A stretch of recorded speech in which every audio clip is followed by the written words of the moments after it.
ভোর ৫টা থেকে একজন গৃহিণীর দায়িত্ব ঘরে হলো শ্রী শ্রী ঠাকুরের প্রার্থনা। নমস্কার, শুভ সকাল সবাইকে। অনেক স্বাগত আমার পরিবারে। আমি পিঙ্কি ত্রিপুরা থেকে বলছি। আশা করছি সবাই খুব ভালো আছেন, সুস্থ আছেন। আমিও ভালো আছি আপনাদের ভালোবাসায়। তাই আজকে আবারও চলে এলাম নতুন আরেকটি ব্লগের সাথে। তো ভোরবেলা অনেকটা সকাল উঠে পড়েছি। তো এখন তো ভোর মানে ৫টা মানে ভোর হয় না, মানে অনেকটাই ফর্সা হয়ে যায়। তো যাই হোক, ৪:45টার সময় অ্যালার্ম দিয়েছিলাম, কিন্তু আমাদের ঘরে হয়েছে প্রার্থনা হবে সকালবেলাটায়, কালকে বলেছিল। আমাদের তো প্রত্যেকেরই জানা আছে, মানে প্রত্যেকের বাড়িতেই কিন্তু এখন প্রার্থনা হবে সকাল বা বিকেল করে। তো এরকম একটা বলা হয়েছে, মানে আমাদের যে দেওঘর আশ্রম থেকে কিন্তু বলা হয়েছিল হয়তো। তো আমার হয়তো উঠতে একটু দেরি হয়ে গেছে। আসলে আমি তো ভোরবেলা মানে বিশেষ করে গরমকালটা উঠতে পারছি না। তো যাই হোক, একটা কাকিমণি আছে, মানে আমাদের কি ঠাকুরের দীক্ষিত, তো উনি এসে হয়েছে ঠাকুরের সমস্ত কিছু তৈরি করে নিয়েছিলেন। তো যাই হোক, তারপর ঘরটা ঝাড় দিয়ে আমি দরজায় জল দিয়ে তাড়াতাড়ি করে একটু জল মানে গায়ে দিয়ে মানে গাটা ধুয়ে নিয়েছিলাম। গাটা না ধুলে ভালো লাগছিল না। তারপরে এই যে প্রার্থনা করে নিয়েছিলাম। তো প্রার্থনা করে হয়েছে, তারপর সবাই মিলে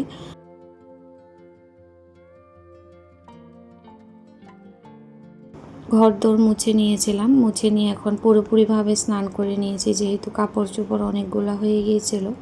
আর গরমে কি ভিডিও করব আর কি ব্লগ বানাবো বন্ধুরা, খুবই গরম। সবার জন্যই তো গরমটা লাগছে, কিন্তু প্রতিদিন এত কাছাকাছি করছি, সকাল দুপুর মানে রাত্রিতেও দেখতে পেয়েছেন যে খাটের উপর থেকে কিন্তু এগুলো নিয়ে গেছি, মানে শুকিয়ে গেছে। তো যেগুলো হালকা পাতলা খাটের উপরে দিয়ে রাখি, মানে ঘরের মধ্যেই এমনিতেই শুকিয়ে যাচ্ছে, এত পরিমাণ গরম। তো যাই হোক, তারপরে এই যে ঠাকুর পূজা তো দিতে হবে, তো সেই জন্যই তো কালকে প্রদীপটা মাজা হয়নি, তো সেটাকে একটু ভালো করে মেজে নিচ্ছিলাম। তো এটা তেল ছিল, তো সেই জন্য না তুলসী মঞ্চের মধ্যে এটা দিয়ে রেখেছিলাম। এখন কিন্তু জল ফুল তুলে নিয়ে যাব। আর ফুল কিন্তু অনেকগুলি ফুটেছে, একটা দুটো করে, মানে প্রত্যেকটা গাছেই। আর এভাবে ফুল ফুটলে নিজের বাগানের খুবই ভালো লাগে ফুল ওঠাতে। তো আজকে আর ৩-৪ দিন ধরে বাইরে একদম হাঁটতে যেতে পারছি না সকালবেলাটায়, মানে এরকম মানে লাগছে, মানে ঘুম থেকেই উঠতে পারছি না, যেহেতু ঘুমটা ঠিকঠাক মতো হচ্ছিল না রাত্রিতে।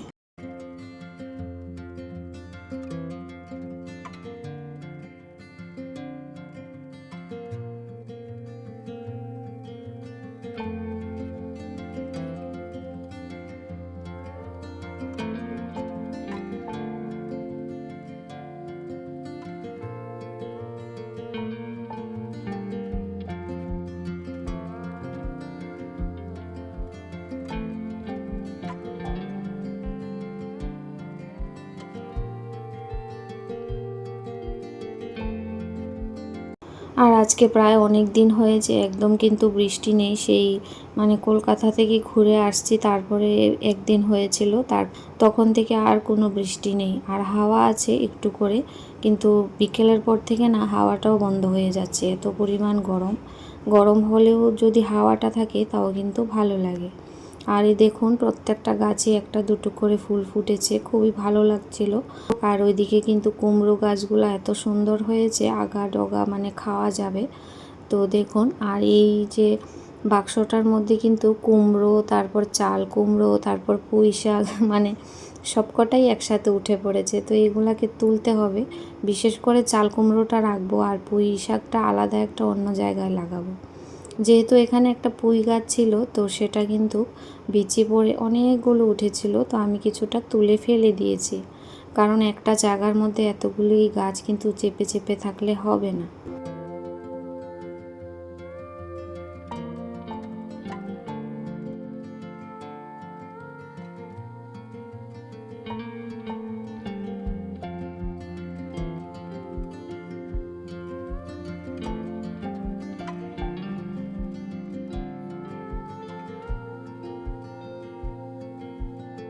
আর ঠাকুর সেবা দেওয়া হয়ে গেছে আমার। ঠাকুর সেবা দেওয়ার পর একটু ভিডিওটা ওইখান থেকে মানে নিয়েছিলাম। তো যাই হোক, কি বলবো, মানে পূজা দিয়ে মনে হয় যে কতক্ষণে দৌড়ে পাখার নিচে আসি।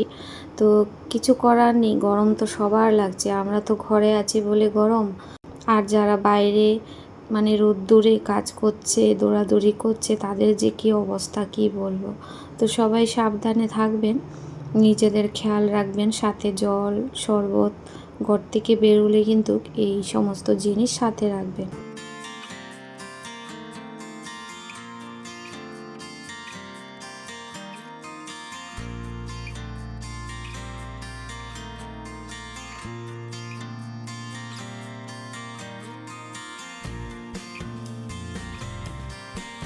তো এটা হয়েছিল শুক্রবারের ভিডিও, মানে শুক্রবারে তো নিরামিষ খাই।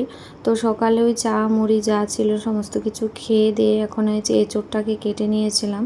তো আজকে এঁচোড় নিরামিষভাবেই রান্না করছি, মানে ডালের বড়া করে, মুসুর ডালের বড়া আর মানে চিমের বিচি দিয়ে রান্না করব। তো ওইদিকে এঁচোড়টাকে হয়েছে কেটে একটু ভাপিয়ে নিয়েছিলাম। আর যেহেতু স্কুল আছে, কি বলবো, এই গরমের মধ্যে স্কুলে নিয়ে যেতে হয়, ওকে আসা যাওয়া সমস্ত কিছুই, আর মানে সময়ের মধ্যে তো সবটা সামলাতে হয়, সেই জন্য। আর এখন সকালে জলখাবার একটু সাবুর খিচুড়ি করব, অনেক দিন ধরে ভাবছিলাম, মানে সময় করে আর উঠতে পারছি না। কিন্তু ওই যে ডালটা কুকারে সিটি দিয়েছি, আর একটা আলু 2-4 টুকরো হয়েছে কুমড়ো দিয়েছি। তো একটা সিটি দিয়ে হচ্ছে নামিয়ে নেব।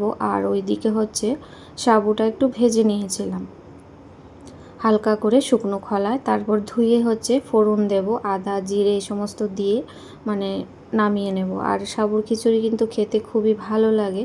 তারপর এখানে এঁচুড়ের তরকারিটা করছি, হচ্ছে টমেটো আর হচ্ছে মৌরি বাটা প্রথমে দিয়েছি, গোটা গরম মশলা, আর হচ্ছে পরে আদা জিরে ধনে এই সমস্ত পরে দেব। আর সাথে কিন্তু হয়েছে একটু কাশ্মীরি রেড চিলি দিয়েছিলাম কালারের জন্য।